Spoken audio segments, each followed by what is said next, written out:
Atención que los indocumentados que fueron detenidos durante la última redada que realizó Guardanos Costa a Río Palas y que tomó por sorpresa a trabajadores de construcción, hay una alta posibilidad de que sean deportados a sus países de origen. Asimismo, debido a que esta compañía tenía trabajadores laborando de manera ilegal, también recibirá una multa administrativa. Los trabajadores de las compañías de construcción que estaban laborando en el Hotel Río Palas y que no pudieron demostrar sus condiciones de legalidad para trabajar en ese lugar y que consecuentemente fueron detenidos, tienen una alta probabilidad de ser deportados por las autoridades migratorias.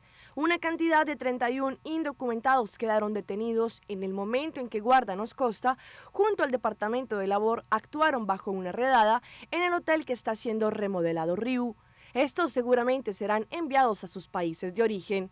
Ellos serán llamados uno a uno y allí empezarán con el proceso de deportación a quienes de verdad resulten estar indocumentados. Pero esto no quedó solo allí, ya que las compañías responsables de estos indocumentados recibirán multas por tener laborando a personas sin documentos.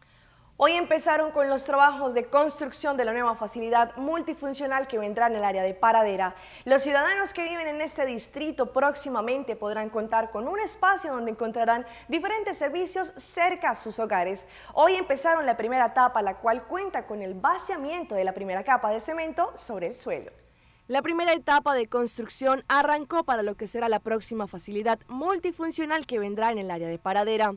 Allí se llevó a cabo el vaciamiento de la primera etapa de cemento que vendrá en este fundeshi. Sus arquitectos y las directivas de esta MFA Paradera están contentas de poder iniciar con los trabajos de construcción de la primera etapa.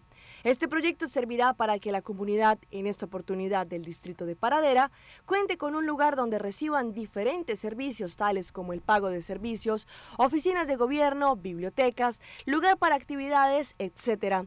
Ya el área de Norte cuenta con la multifuncional completamente terminada y en los próximos días estarán en su apertura para la comunidad.